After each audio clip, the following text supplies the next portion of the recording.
first of all, how exciting is it to be on a stage again and to perform some comedy? I'm very excited. I miss it, man. It's like you realize what an addiction to making people laugh that you have when you have to take this break.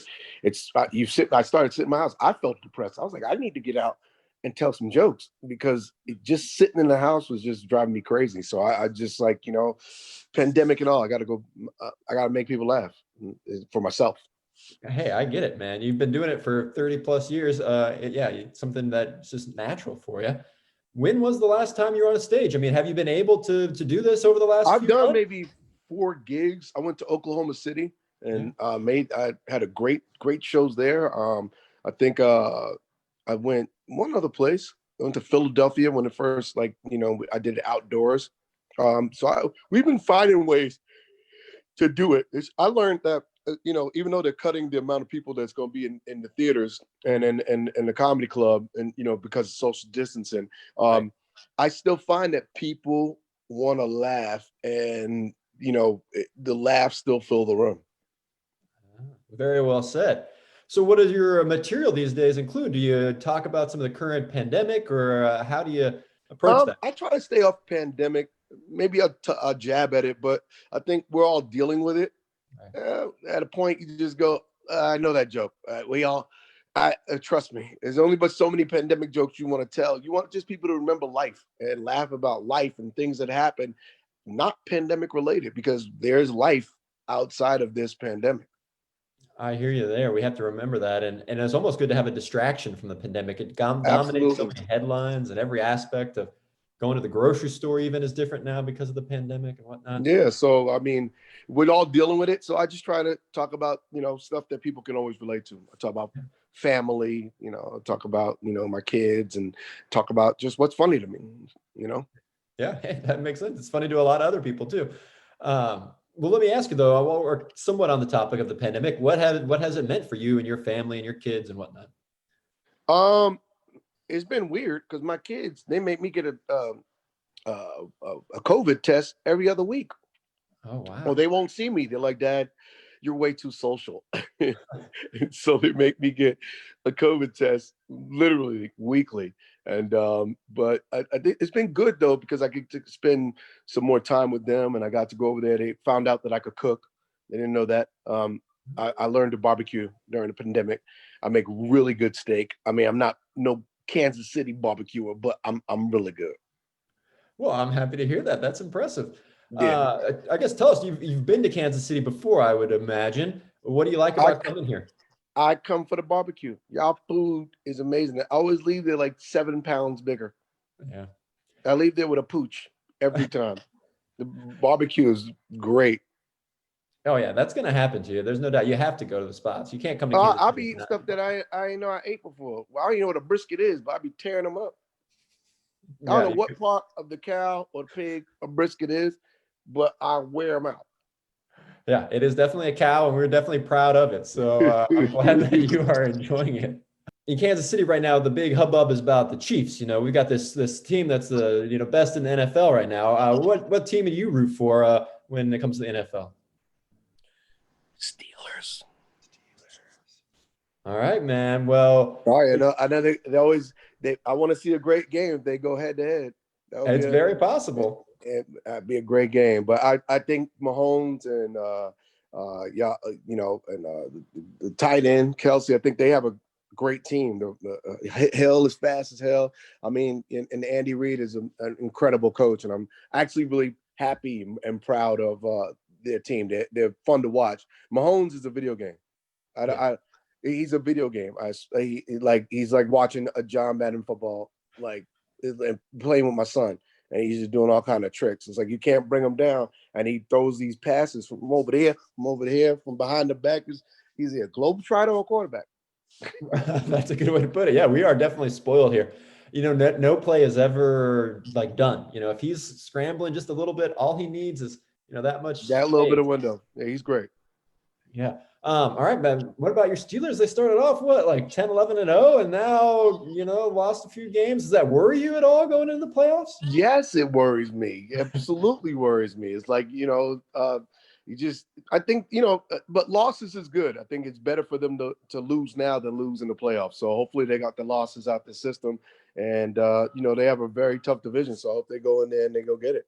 Yeah, they've got a game on Sunday, so yeah, you'll be rooting for them. A rematch, right, of the game they just played. So they know Yeah. their opponent well. Well, hopefully they know them a little bit better than last time. Exactly. Yes.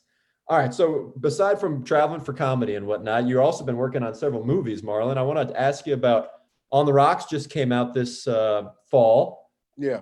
How great was that to work with Bill Murray and some of those big names there? Sophia Coppola. We had a great time working with Bill Murray and Sophia Coppola and Rashida Jones, and the movie is very sweet, and it's a fun movie. And I had a great time filming in my home city, New York.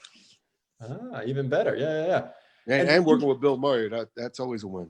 Yeah, I mean, as a comedy icon yourself, what do you take away from working from someone else who's been in the business even longer? I watch how you can mature into, being even greater than you used to be. When you just kind of settle into who you are. Like, he has this confidence and this light behind him that he doesn't have to do much. He just does minimal, and but there's so much in there that it just jumps out the screen. So working with him was amazing. He just does a lot of stuff off the cuff, and you have no idea what he's going to do. And that's the fun of working with him. He's generous, but at the same time, he's a mystery. You don't know what he's going to do. It keeps you on your toes. Hey, all right. Good for that. Good for him. And then Aretha Franklin Respect movie, that's coming out next year. Or not this year August. now. In August, right? Yeah, that's another great movie.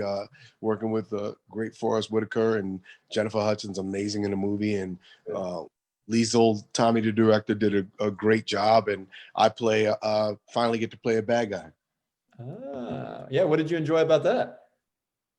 Just I like just being able to go to my dark side and doing something. I've always played likable, lovable people, but to see if I can stretch and play somebody not so likable.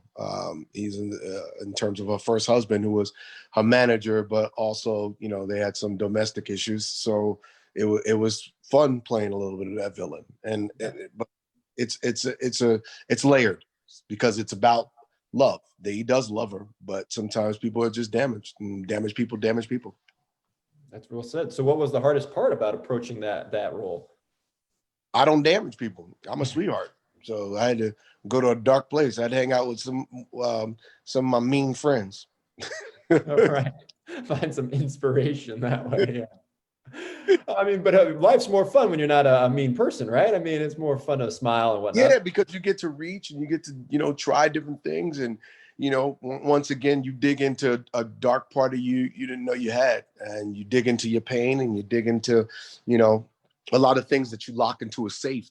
And so in times of your heart, but when you open those things up and you let them out, man, there's some very powerful scenes.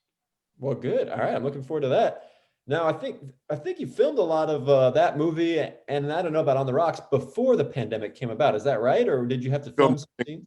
All that was before the pandemic, and then afterward, I haven't filmed anything since probably last year. So I'm looking forward to, after this next wave, for things to open back up. I'm gonna get back to filming. I miss work, and that's why I'm like, I got to get back on stage and make people laugh, because that makes me laugh. Right. You gotta get something, moving again. Yeah, I'm with you. Sit in your kitchen all day. I drive myself crazy. Right. I can't. I'm tired of looking at these walls. That's for sure. Yeah, you don't realize how small your apartment is until you're in it all the time. Until you got to work it. Right. Until you got to work there. But tell me, I mean, you've made a career out of comedy, but you've done some serious roles like Requiem for a Dream back in the day, and now this Respect movie. I mean, is that something where you'd like to move yourself a little bit more toward a serious kind of? I want to do it all. I want a career like Robin Williams, Tom Hanks, Bill Murray, Eddie Murphy, where you can do it all and be believable to the audience, and they accept you in the dramas, they accept you in the comedies, and and you can do great in both. So I just want to do great scripts with great directors, and surround myself with great actors, and try and put out my best work. Yeah, that makes perfect sense. and we'll see your best work this weekend. I guess give us just one last reason why someone should come out to the Comedy Club of KC this weekend and see you. Well, y'all ain't got nothing else to do unless you want to just sit in your apartment like him. All I right. would come to KC Improv and come get some laughs.